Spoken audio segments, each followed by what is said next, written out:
your health and wellness coach. Today I wanted to talk to you guys about how I actually started my journey and got into bodybuilding. I've had a lot of previous inquiries asking about how I got on my fitness, just on my fitness regime, kind of my background of where I've come from, signing on a lot of new clients and stuff. I've been able to share my story with them, and I don't think many of you actually even know my story of how it was that I got into bodybuilding, and just some of the things that I feel that a lot of people should know prior to wanting to engage in that sort of sport. One of the things for me was I've always been active my whole entire life from the age of 16, whether I was playing volleyball, basketball, hockey, badminton, you name it. I played all sorts of sports in high school growing up.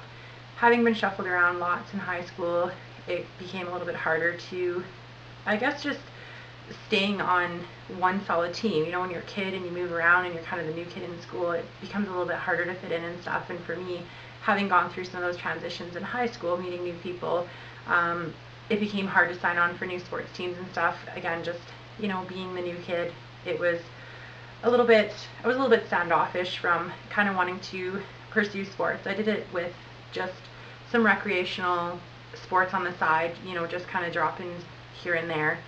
But I never actually did get back into a league of playing any sort of sport for quite a few years now. And so from there, I stepped foot in the gym, and I was really curious about what weightlifting entailed, just kind of wanting to push myself, learning more about the machines, dumbbells, your typical inquiries that most people have going into a gym, talking to a personal trainer when they go through their consultations. These are a lot of common questions that come up is, how do I do this? How do I work this machine? What does this do for my body? And just different exercises that people are wanting to learn a little bit more about in terms of developing different parts of their body. And so for me, that was kind of like my stepping stone, was getting into the gym. And I honestly didn't ever have a personal trainer. A lot of everything that I learned was pretty much from reading on the internet, just kind of trial and error, figuring it out myself. I had a lot of people and friends, some family as well, that were involved in the gym. So for me, I was fortunate in having a lot of that taught to me, and as well as just through trial and error, me just trying things out myself. I'm sure I looked like a dumbass at the best of times, but it's like anything, you don't know until you try. And you know, it's kind of one of those things, pushing yourself outside of your comfort zone. So from there, I had talked to some other different trainers in the gym, people that I got to know, obviously training there more often, seeing the same type of people on a day-to-day basis. I developed some relationships with people who kind of reached out to me and was like, hey, you're doing that wrong, or what if you try doing it this way? And just dropping in and training with different people here and there kind of helped me along my way in my fitness regime. And from there, I became very intrigued in wanting to learn a little bit more about just different body types that I'd seen in the gym. And when it came to developing different muscle groups and stuff, knowing that I kind of wanted to put more of a solid base on my upper body. I was always strong and athletic in my lower body, which most women, we're stronger in our lower body, tend to be a little bit have less strength in our upper body, and men it's usually the opposite way. So for me, that was something that I was like, you know what, like I want to do this, I'm interested in it. And after having seen some other people that, you know, were super jacked coming to the gym and stuff, I was like, oh, like I don't really understand that. Or just kind of hearing chitter chatter around me that they're training for a show, they're getting ready for this, they're talking about dieting. And you know, so I started doing a little bit of research, and at first, maybe like most of you, not really understanding the whole bodybuilding side of it, of in terms of like mostly the diet. I find that a lot of people don't really understand that the restrictions that come along with a contest prep diet and what it actually entails. Most people think like, oh, okay, like, you know, you're eating less portions and whatever, like, oh, it's just food, I can do that. But until you're actually in that state of mind and actually going through the motions, going through the phases of being hungry, being tired, trying to push yourself, it actually takes a lot out of you. And I didn't understand that until I actually put my foot in doing a contest prep myself, and just kind of testing the boundaries and pushing myself and understanding what it actually mentally and physically does to a person. And of course, you open up a magazine, you see these people that look like Oompa Loompas and stuff, and you think, oh my god, that's gross, or they're so vascular and stuff. But again, it's like people have this image that we walk around like that every single day, which isn't the case. You know, there's your off season, there's kind of like your maintenance stage, if you will. Then there's your contest prep where, you know, you're like a lean bean right up until show. And again, it's not realistic to maintain that. It's not healthy in the long term. And unless you're doing back-to-back shows and stuff, it's not something realistic that a lot of people can maintain 365 days a year. And for me, just kind of, I started in the figure division. As if any of you have watched my previous vlogs, that's kind of where I started. I like the look of it, but for me, having had a dance background from the age when I was like super young, for me to be able to choreograph a routine and put it all together and just kind of like show off different parts of your body, it seemed more fun, it seemed more flowing, and I just love smashing weights. I love always challenging myself, pushing myself. So for me, it just made more sense to go into the physique division. Having gone through bodybuilding also inspired me to do my own business in terms of becoming a personal trainer. That was one thing that was like a huge goal for me. It was like, you know what, this is something I want to be able to do for other people and help them along the way in reaching their goals, and just being that person to say that, you know what, because I was the motivator, this person was able to achieve their goals, and just be the one pushing them and doing something that I love. You know, a lot of us go to work every day and have a career that most of us aren't even happy about, or it doesn't really 100% satisfy us. So for me, being able to start my own business up and kind of wanting to do things just based on my own knowledge, putting that forward and being able to pass on the things that I've learned over the last like several years with other people, that was like a huge success for me. Also, self-discipline is huge. Like I kind of touched on it a little bit earlier, is just until you're actually in it and kind of like go through the motions of it, it's one of those things that you can't really explain to people. It's everybody responds differently to stuff, right? And as I've always told you guys before, a lot of it is 100% mental.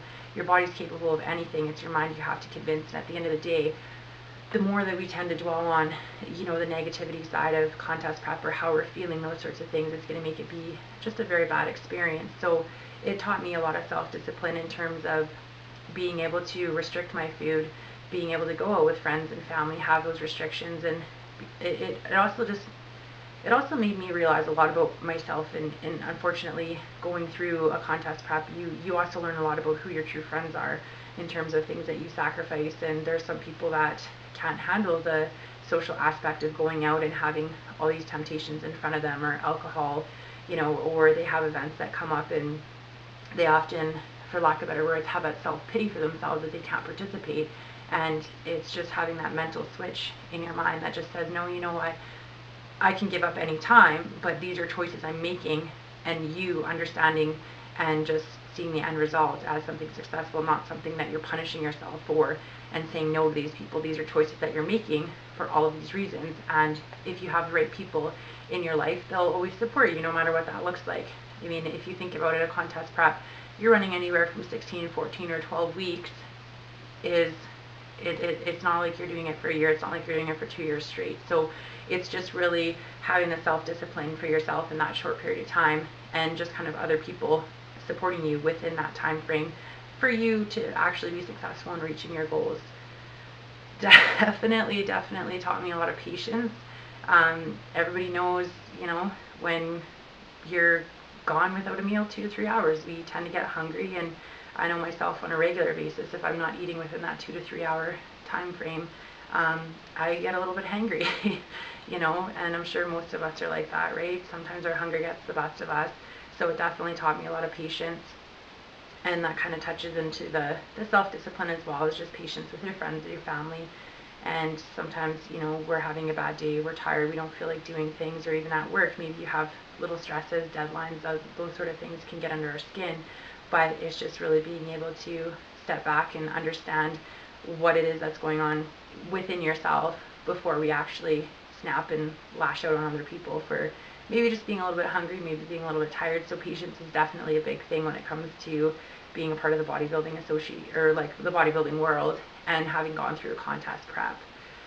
Definitely teaches you how to have a thick shell. I remember like many years ago, people, when I kind of first started, you know, developing a little bit more in my body and started seeing changes and stuff, and fitness wasn't as popular back then as it's bloomed out to be in the last, say, 4 or 5 years for a lot of people, especially more women getting involved in weightlifting and stuff, is just having a thick shell, right? People say hurtful things. People will do anything to try and make you feel bad, make you look bad in front of other people if it means that they're not happy within themselves. And it's just really coming from and identifying from a place where you understand yourself and you know what it is that you're worth, and knowing that what it is that you're capable of and the type of person that you are.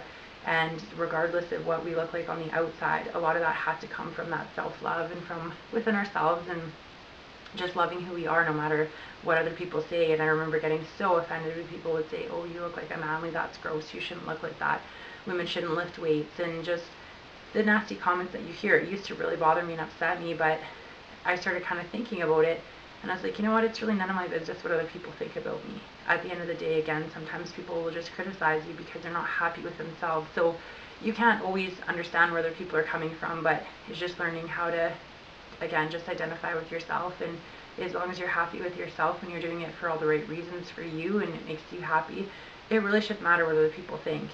People are not always going to understand your journey and where you come from, and that's okay.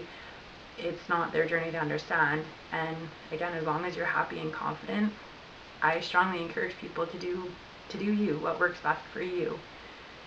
And just touching on that too is just appreciating yourself, understanding what it actually takes to go through that, and just having that self-love and being able to see yourself in an off season, see yourself at that maintenance level kind of in between, and then see yourself kind of like at your best, and just know like, holy shit, this is where I started, and looking back at your transformation. And that's a huge success in itself, but is also, especially for a lot of women, is being able to have seen yourself before and actually be happy to go back to your normal self, coming off of stage and gradually putting on a little bit more weight, and not always being that skinny mini lean bean all year round, unless you're doing photo shoots and stuff like that, right? Is just understanding that if you want to constantly progress and see yourself at the next level, it actually means allowing yourself that time to have an off season and just being gentle with yourself, and just, like, it's okay not to have abs, it's okay not to look ripped and shredded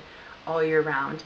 And I know some people get on this big kick and this big bandwagon before summer, and it's one thing to have small goals like that, but something to maintain a contest prep diet like all year round, again, is not healthy on your metabolism, and certainly not for long-term health as well. And again, it's just understanding that sometimes the social aspect can be lonely, and a lot of people think, well, holy shit, why would you want to put yourself through that, right? Bodybuilding and competing is a very, very tough sport. I'm not going to sugarcoat it and say that it's easy, everybody could do it, because it's not. It is a very rewarding sport, and it's one of those things that, like, when it's all said and done, and yeah, sometimes some weeks go by slower than others, and it seems like forever until you're seeing stage, but when things start to come together and you kind of get closer and closer, and you're able to see those changes and start looking back, and as you start to see more definition in your arms and start seeing more definition in your abs, it becomes exciting, and it kind of brings you back to a place of it's not forever. And again, it's just those small sacrifices for a short period of time that allow you to just be successful and seeing your body change, and just knowing that it's one of those things that you can honestly say that you did, whether you get a plastic trophy or not. I always tell all my clients that you're all winners in my eyes, right? Everybody goes through the same emotions. Everybody goes through the exact same growing pains and physical pains in the body, the emotional pains, and it's just learning how to control those things. And when you honestly are on stage and you look back, like, none of that even seems to have mattered. It's just you're in that moment and you're just so proud of yourself, and it just seems so surreal. So I mean, as I've kind of always told you guys, if there's some things that you're struggling with, whether you're in between shows or whether you're just somebody that's wanting to get your own fitness regime kind of going for long-term health, please shoot me an email, shreddedphysiquesteam@gmail.com. You can visit my website for all my packages and pricing, www.shreddedphysiquesteam.net.